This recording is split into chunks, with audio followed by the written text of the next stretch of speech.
Serbia and Kosovo have agreed to embark on a new chapter, establishing economic normalization in a signing ceremony at the White House alongside President Donald Trump, who called this deal a major breakthrough. Serbia would also move its embassy in Israel to Jerusalem, and Kosovo and Israel will normalize ties and establish diplomatic relations. So, here are 5 things that you need to know about the Serbia Kosovo deal.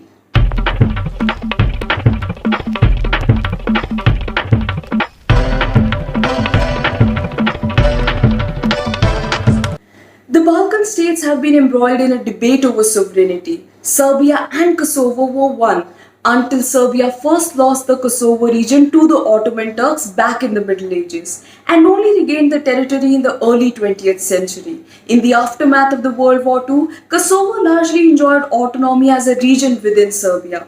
In 1989, Serbia brought Kosovo directly under the Serbian government, and the dissolution of Yugoslavia brought war to the area. Many years of war then, and after that Kosovo declared independence in 2008, but it is still not recognized by Serbia as an independent state, though more than 116 countries do. India doesn't recognize Kosovo. The European Union facilitated negotiations resulted in the 2013 Brussels Agreement between the countries. United Nations has also been involved in some talks or the other between the countries, but somehow none of them have been as concrete as the talks by the United States.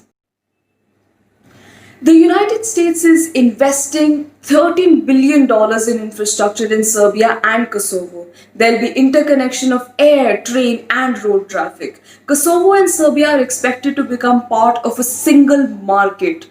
Serbia has also agreed to move its embassy in Israel to Jerusalem from Tel Aviv starting in June 2021, and Israel and Kosovo agreed to mutually recognize each other.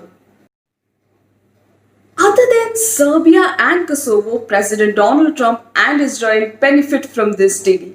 The European Union has mediated political talks between Serbia and Kosovo for more than a decade, but the Trump administration was able to succeed in a parallel diplomatic initiative as it focused more on economic development. So President Trump can enjoy calling himself the deal maker just before the November 2020 presidential elections. And Israel can call this a diplomatic victory as more and more countries move away from the two-state solution. Russia is not happy with the deal, as the deal reduces Russia's influence in Serbia.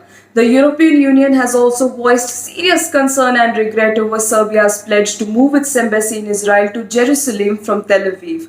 And of course, European Union appears to be a sham because of its inability to broker a deal between the countries. It was their responsibility, after all.